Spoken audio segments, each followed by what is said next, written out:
Assalamualaikum dear class. Today our topic is summary writing. I believe that the word summary is not new for you. You have been listening this word since your school times.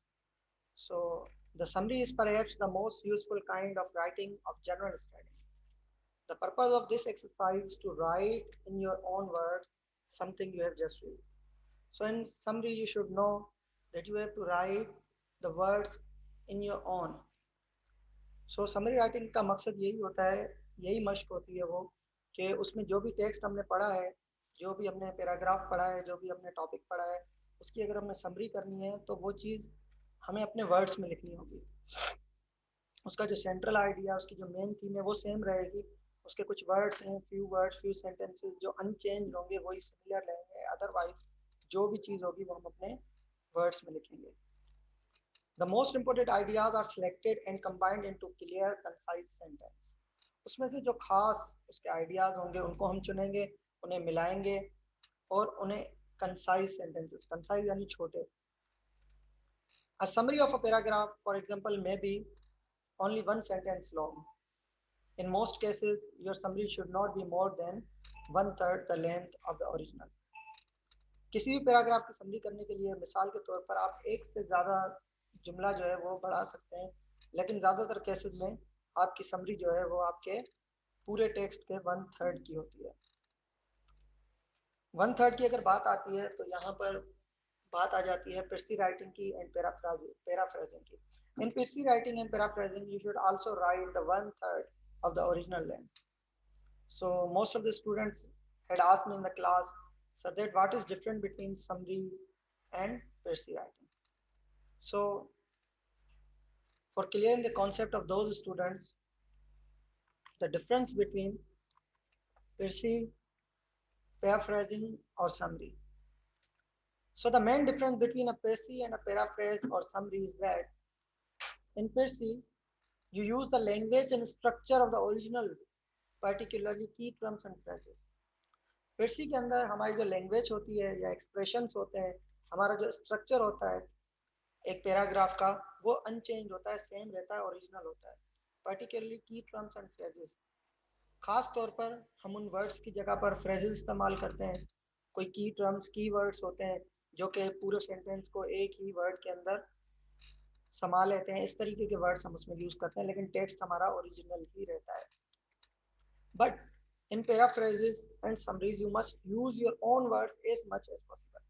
लेकिन पैराफ्रेजेस के अंदर या summaries के अंदर हमारे जो words होते हैं वो हमें अपने लिखने पड़ते हैं, ना कि ओरिजिनल टेक्स्ट लेना पड़ता है जितना मुमकिन हो सके। And a few words from the original as possible. कुछ वर्ड्स जैसे कि टॉपिक सेंटेंस हो गया, जैसे कि उसकी थीसिस स्टेटमेंट हो गई, इस तरीके से जो वर्ड्स होते हैं वो हम ओरिजिनल पैसेज से लेते हैं। उसके अलावा जितना भी टेक्स्ट होता है हमारा वो समरी और पैराफ्रेज के अंदर वो हमारे अपने ओन वर्ड्स में। So there are some guidelines for writing a summary. When you're writing a summary, you should know the following points in your mind. Read the selection carefully to get overall meaning. सबसे पहला काम, हमने paragraph writing पढ़ा, हमने ऐसे writing पढ़ा, तो उसमें सबसे पहला काम है रीडिंग। जितना भी पैराग्राफ आपको, जितना भी material you have given, you have to read it carefully to get out its meaning, its overall meaning. Nothing should be left. कोई भी चीज रहनी नहीं चाहिए। Number 2, reread the selection carefully. दोबारा से उसी पूरे पैराग्राफ को आपको पढ़ना है, paying particular attention the keywords, उसके जो कीवर्ड्स हैं एंड फ्रेजेस हैं, जो मेन पॉइंट्स हैं, उस पे आपको जो है वो खास तवज्जो देनी है। Check the meaning of unfamiliar words, जिन वर्ड्स का आपको पता नहीं है, जिनकी मीनिंग पता नहीं है, उनकी मीनिंग देखें और फिर उसे रीरीड करें ताकि आपको होल पैराग्राफ के ओवरऑल मतलब का पता चल जाए। Listen the major ideas on a separate sheet of paper. जितने भी मेन आइडियाज उस समरी में से, उस पैराग्राफ में से आपको मिल रहे हैं, उसे आप एक अलग पेपर पर लिख लें, एक अलग शीट पर लिख लें, बुलेट पॉइंट्स के अंदर, जैसे हम ऐसे की आउटलाइन लिखते हैं, इस तरीके से। Read the selection one last time to understand the overall meaning clearly as you begin to write. लिखने से पहले एक मरतबा दोबारा पूरी अपनी सिलेक्शन को दोबारा से पढ़ लीजिए ताकि जो भी चीज़ें एक दो रह गई हो अगर तो वो दोबारा से आपको वाजे हो जाए. Write a summary of major ideas using your own words except for those few words in original which can not be change. जितने भी मेजर आइडियाज आपने बुलेट पॉइंट्स के अंदर लिखे हैं उन्हें अपने वर्ड्स में लिखने की कोशिश करें समरी के लिए, सिर्फ उन कुछ अल्फाज के सिवा जो कि चेंज नहीं हो सकते, जैसे आपकी डेट है, टाइम है, प्लेस है, या आपके कीवर्ड्स हैं, या आपकी थीसिस स्टेटमेंट है. These are unchange. इनको छोड़कर बाकी जितने भी मेजर आइडियाज हैं उन्हें आपको अपने वर्ड्स में लिखना है. Your opening topic sentence should state the main idea of the original piece of writing. जो आपने पैराग्राफ पढ़ा उसके अंदर जो तो आपका मेन आइडिया जो थीसिस स्टेटमेंट है, जैसे हमने पैराग्राफ राइटिंग के अंदर मेन आइडिया पढ़ा था कि मेन आइडिया हम लिखते हैं, उस मेन आइडिया पे बाकी सपोर्टिंग सेंटेंस लिखते हैं, तो वो वाला जो मेन आइडिया है वो मेन आइडिया जो है वो आपका ओरिजिनल रहेगा. This will be unchange. Write essential information, names, date, time, places and similar facts are usually essential. आप अपने समरी के अंदर किसी का नाम, डेट, कोई जगह, कोई वक्त या जितने भी सिमिलर फैक्ट्स हैं वो बहुत ज़रूरी हैं, उन्हें आप चेंज नहीं कर सकते. These will be unchanged. Try understand each important idea in one clear sentence. कोशिश करेंगे जितने भी आइडियाज हैं वो एक एक सेंटेंस के अंदर पूरे हो जाए ताकि आप वन थर्ड किसी पैराग्राफ का कर सकें. Arrange your ideas in a logical order. Again paragraph writing, ऐसे राइटिंग के अंदर हमने पढ़ा कि कोई भी चीज़ हमारी ऑर्डर के अंदर होनी चाहिए, ऑर्डर ब्रेक नहीं होना चाहिए. लॉजिकल ऑर्डर मीन्स जिस ऑर्डर में आपको वो पैराग्राफ दिया गया होगा, वो पैसेज दिया गया होगा, उसी ऑर्डर के अंदर आप उसकी समरी भी करेंगे. Use vivid and efficient words. Vivid means वाजे अल्फाज. ऐसे अल्फाज लिखें जो वाजे हों एंड एफिशिएंट यानी असरअंदाज हों. अननेसेसरी वोकेबुलरी यूज नहीं करनी. Keep the summary to one third the length of the original. This is understood कि आपकी जो समरी हो वो आपकी ओरिजिनल लेंथ की वन थर्ड के बराबर हो.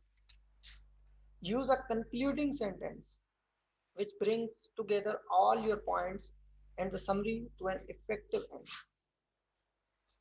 एक कंक्लूडिंग सेंटेंस बनाना है जिस तरीके से हमने ऐसे राइटिंग के अंदर बनाया, जिस तरीके से पैराग्राफ राइटिंग के अंदर बनाया. कंक्लूडिंग सेंटेंस का मकसद होता है कि वो आपके पूरे उस समरी का निचोड़ उस एक सेंटेंस के अंदर मौजूद होता है. which brings together all your points and the summary to an effective end. अगर आपका कंक्लूडिंग सेंटेंस नहीं होगा तो आपकी जो समरी होगी वो इफेक्टिव समरी नहीं होगी.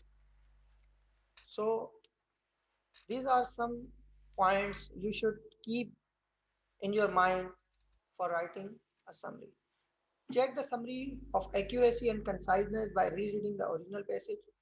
एक मरतबा आपने समरी लिख ली तो उसकी दुरुस्तगी के लिए और उसको और कंसाइज करने के लिए जो ओरिजिनल पैसेज आपको दिया गया है उसे दोबारा से रीड करें.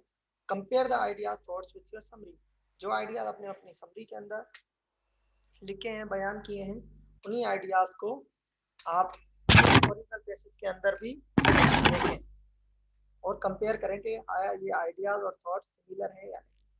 Ask yourself whether the original writers point of view comes through in your summary.